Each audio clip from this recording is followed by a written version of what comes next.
Perkenalkan, nama saya Stephen Christian, nomor absen 23, kelas 12 AKL 3. Tugas ini merupakan salah satu tugas bahasa Indonesia materi teks editorial yang diampu oleh Ibu Wilhelmina Mariana Emma, SPD. Teks editorial. Apa itu teks editorial?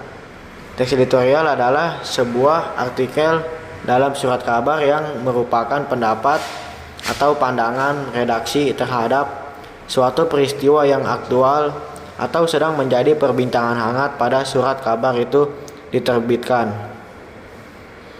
Ada dua tujuan utama dari teks editorial ini. Yang pertama, ada teks editorial bertujuan mengajak pembaca untuk ikut berpikir tentang isu aktual yang sedang hangat dibicarakan atau sedang terjadi di kehidupan sekitar. Teks editorial bertujuan untuk memberikan opini atau pandangan redaksi kepada pembaca terhadap isu yang sedang berkembang.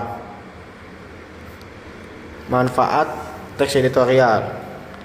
Yang pertama, ada memberikan informasi kepada pembaca. Yang kedua, bermanfaat untuk merangsang pemikiran pembaca. Yang ketiga, teks editorial terkadang mampu menggerakkan pembaca untuk bertindak. Teks editorial memiliki beberapa fungsi lainnya. Yang pertama, ada fungsi tajuk rencana umumnya menjelaskan berita dan akibatnya pada masyarakat. Yang kedua, memberi latar belakang dari kaitan berita tersebut dengan kenyataan sosial dan faktor yang mempengaruhi dengan lebih menyeluruh.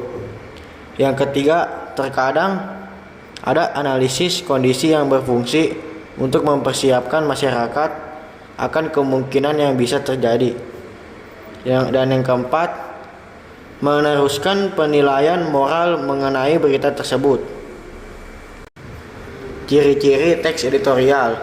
Yang pertama, topik tulisan teks editorial selalu hangat atau sedang berkembang dan dibicarakan secara luas oleh masyarakat, bersifat aktual dan faktual. Yang kedua, teks editorial bersifat sistematis dan logis. Yang ketiga, teks editorial merupakan sebuah opini atau pendapat yang bersifat argumentatif. Yang keempat, teks editorial menarik untuk dibaca karena ditulis dengan menggunakan kalimat yang singkat, padat, dan jelas.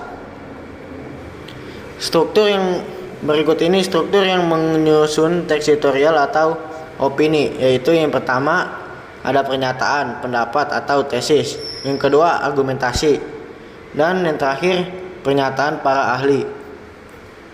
Berikutnya kaidah kebahasaan teks editorial.